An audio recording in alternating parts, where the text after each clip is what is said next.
There is a silence that carries weight, a subtle heaviness that rests in the spaces between our words, in the pauses before we speak, in the quiet moments when irritation rises but remains unspoken. Every flicker of anger, every small spark of frustration, if left unexpressed, does not vanish.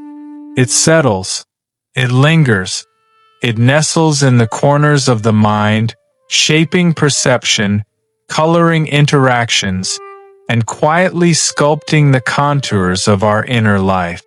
At first, these suppressed moments seem harmless, even virtuous, a conscious choice to maintain calm, to avoid conflict, to be reasonable. Yet, beneath this veneer of composure lies an invisible tension, a slow erosion of emotional freedom. We carry these unvoiced frustrations like a soft, persistent pressure against the chest, a gentle but relentless tug at the edges of our patience. The body remembers what the mind forgets: tight shoulders, clenched jaws, restless thoughts. Over time, this quiet accumulation changes the rhythm of life. Conversations feel constrained. Joy feels muted. Even moments of peace carry an undertone of unease.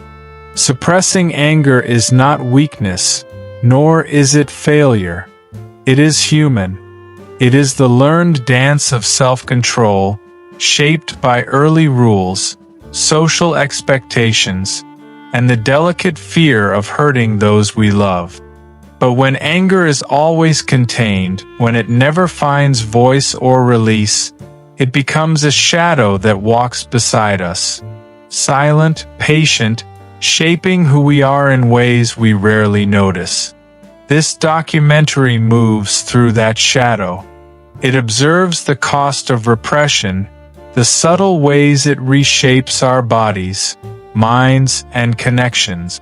It listens to the quiet tension, traces its origins, and reflects on the path from silent burden toward awareness. In the stillness, it asks a simple question: what happens when every small anger is denied its voice?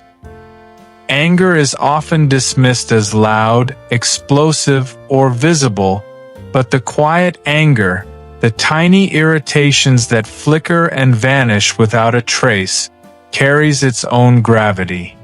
It begins in unnoticed moments. A sigh swallowed when someone interrupts, a tightened jaw when someone speaks over you, a fleeting frustration that you tuck away because it feels improper to feel it. Each instance is small, almost imperceptible. Yet, when repeated day after day, these tiny sparks do not disappear. They accumulate, layering upon each other like sediment, slowly shaping the inner landscape of the mind. The unseen weight of repressed anger changes the rhythm of thought. Decisions are made with a subtle caution, words are measured, smiles feel slightly restrained. Relationships are affected not by dramatic outbursts, but by the soft tension that lingers beneath interaction. Even the self feels divided, as if carrying a secret, unnamed companion in the chest. Patient, quiet, insistent. At first, this suppression can feel like strength. It is control, discipline, a careful balance with the world. But over time, it becomes an invisible burden. Emotions that are denied expression do not vanish. They take other forms. Restlessness, irritability, fatigue, and subtle anxiety emerge. The mind feels crowded, the heart quietly strained. There is a paradox here. The very effort to maintain peace internally can erode the serenity it seeks to protect. This chapter explores that paradox, the delicate tension between composure and quiet burden. It invites reflection on the small moments we ignore, the subtle anger we deny, and the invisible weight we carry. In noticing these unseen threads, we begin to understand that anger, like water, cannot simply be contained forever. It shapes, shifts, and waits, even in silence, for recognition. The story of suppressed anger often begins long before the first spark of frustration. It starts in the quiet lessons of childhood, in the subtle cues that teach which emotions are safe to show and which must be hidden.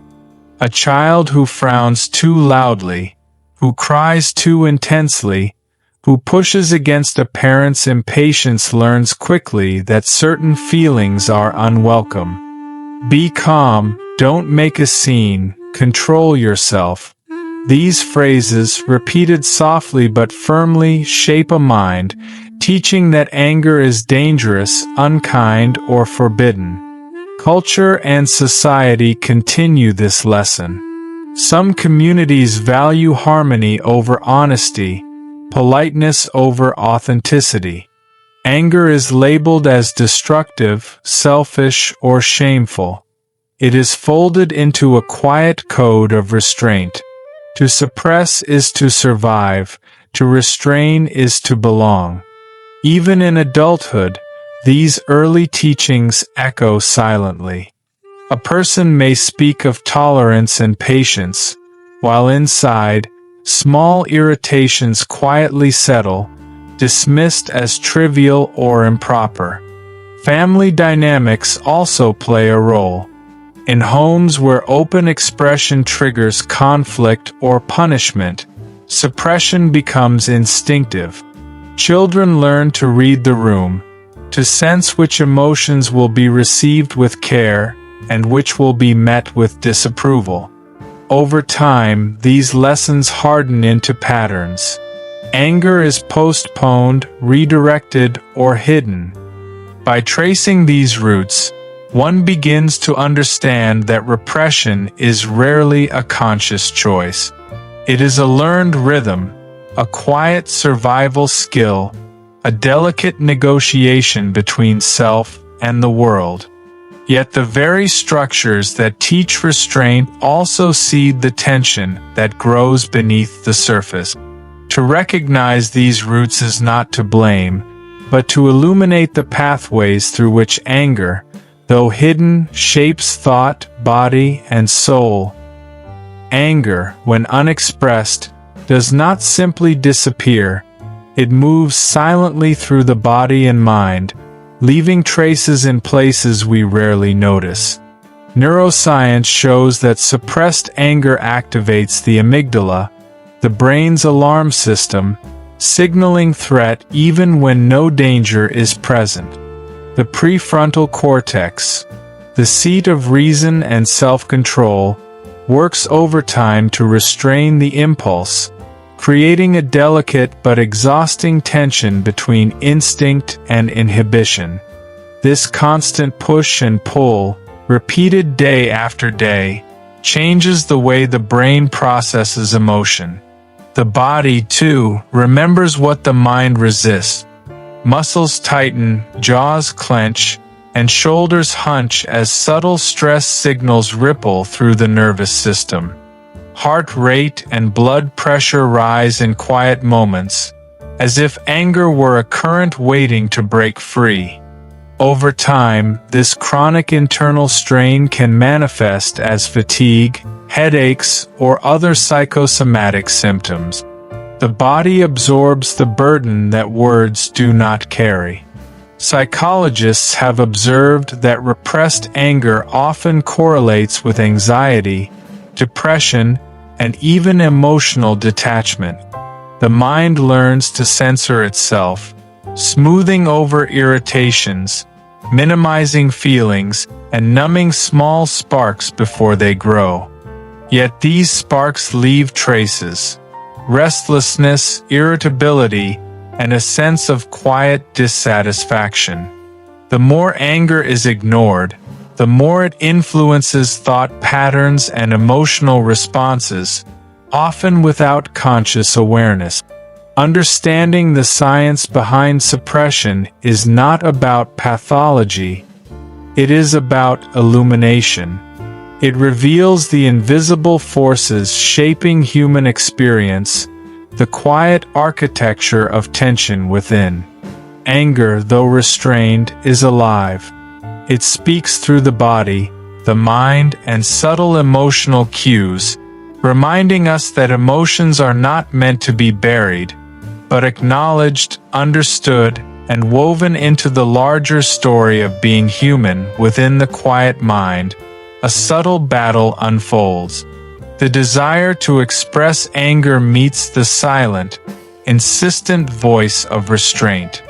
One part of the self longs to release tension, to speak, to set boundaries, to assert presence. Another part, shaped by years of caution, social expectation, and early lessons, whispers restraint, reminding that expression may hurt, offend, or disrupt. The conflict is not always dramatic. Often, it is a quiet friction, a tension threading itself through thought, breath, and posture. This inner tug-of-war creates a unique kind of restlessness. Decisions are weighed not just by logic, but by a hidden ledger of allowed emotion. Words are filtered, gestures softened, reactions delayed. The mind becomes a careful gardener, pruning anger before it blooms, watering only the safe expressions of feeling. And yet, even when anger is restrained, it leaves its imprint. Small irritations linger like shadows at the edges of perception, coloring relationships, shading moments of joy, and whispering reminders of the self that is held back. In this struggle, the self can feel divided. There is a longing for authenticity, a wish to move freely through emotional landscapes, alongside an ingrained habit of containment. The tension is neither weakness nor fault. It is human. It reflects the complex negotiation between inner truth and outer expectation, between instinct and reflection. Recognizing the inner tug-of-war is the first step toward awareness. It illuminates the subtle ways anger shapes thought and behavior, even when it is not spoken. It reveals the quiet cost of restraint, the emotional energy spent balancing expression and suppression. And in noticing the struggle, there emerges a space, a gentle pause, where understanding begins, and the journey toward reconciliation with one's own feelings quietly opens. Even the most carefully maintained composure has its limits. The tension of suppressed anger, accumulated over days, months, or years, often finds a way to surface, sometimes quietly, sometimes with unexpected intensity. A small disagreement, a forgotten slight, or an innocent comment can act as a trigger, revealing the hidden fractures beneath a calm exterior. These cracks are rarely dramatic at first. Subtle irritability, a sharp tone, or a momentary withdrawal, but over time they widen, quietly reshaping relationships and self-perception. The paradox is striking. The very restraint meant to preserve peace can ultimately undermine it. Suppression, like pressure in a sealed vessel, seeks release. When it does emerge, it often feels sudden, disproportionate, or even shocking to oneself. Yet these eruptions are not failures. They are signs of an emotion long denied, patiently waiting for recognition. They remind the self that anger is not inherently destructive, but vital, a signal, a boundary, a voice demanding attention. Cracks in the calm reveal more than hidden tension. They illuminate vulnerability. They show that the self cannot be indefinitely contained, that emotional energy seeks balance, and that authenticity cannot be endlessly postponed. Even in these moments of rupture, there is opportunity, an invitation to see the patterns of repression, to trace the lineage of restraint, and to reflect on the cost of prolonged silence. This chapter observes these subtle fissures not as catastrophes, but as markers of the human condition. In the quiet aftermath, in the soft space between frustration and relief, there emerges clarity. Recognition of these cracks can become the first step toward understanding, revealing that the calm we maintain is fragile not because of weakness, but because emotions, even the smallest, are alive, insistent, and meant to be acknowledged. Awareness is the gentle turning of attention toward what has long been ignored. In the case of suppressed anger, it is the quiet act of noticing the small sparks, the subtle tensions, the lingering restlessness within the body and mind. Integration begins not with dramatic confrontation, but with recognition, a willingness to see anger as part of the human experience rather than a threat to be denied. It is the acknowledgement that every irritation, every fleeting frustration, carries information about boundaries, needs, and desires. When anger is consciously observed, it can be experienced without judgment. It moves from being a shadowed burden to a signal of vitality, a reminder that the self has limits, that personal integrity matters, and that emotions are guides rather than enemies. This process requires patience. The mind may resist, the body may hold tension, and old patterns of suppression may assert themselves. Yet each act of noticing, each breath held in quiet attention, slowly dissolves the habitual tension. Integration also reshapes relationship. When anger is recognized internally, it need not be explosive externally.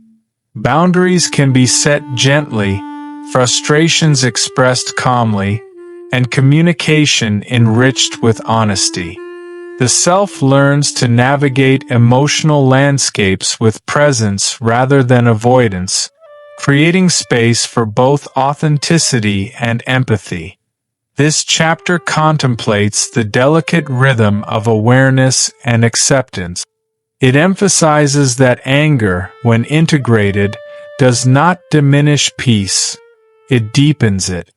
The calm achieved through acknowledgement is resilient because it is rooted in truth, not denial.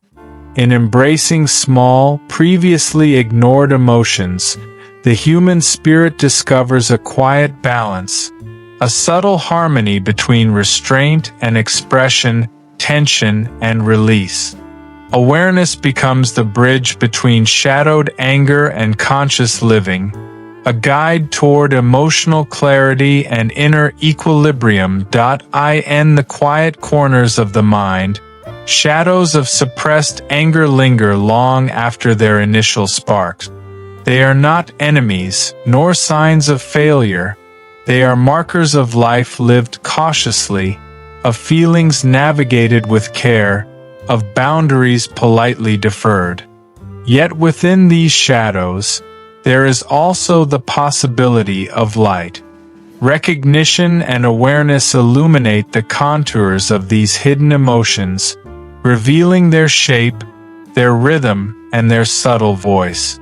The human heart, when honest with itself, learns that anger need not be violent to be valid. Small frustrations, long buried, can be acknowledged without guilt, expressed without harm, and understood without fear. In this understanding lies liberation, the ability to move through life with integrity, to honor personal limits while remaining compassionate, to allow emotions to flow rather than stagnate. Shadows and light exist together, not in opposition, but in dialogue. One reveals the presence of the other, teaching that restraint and expression, tension and release, silence and voice are intertwined aspects of the human experience. Reflection on suppressed anger becomes a meditation on self-awareness. It invites a gentle curiosity. Where does anger dwell within? How does it shape perception, relationships, and bodily sensation? What wisdom might it carry about needs unmet, boundaries blurred, or desires deferred? By observing these questions without judgment, the mind cultivates clarity, and the heart cultivates acceptance. This final chapter leaves the audience in a space of quiet contemplation. It acknowledges the cost of repression, celebrates the courage of awareness, and honors the delicate balance of emotional life. In embracing both shadow and light, the human spirit learns that emotions are not obstacles to peace. They are the very texture of living, guiding toward authenticity, presence, and a gentle, enduring harmony.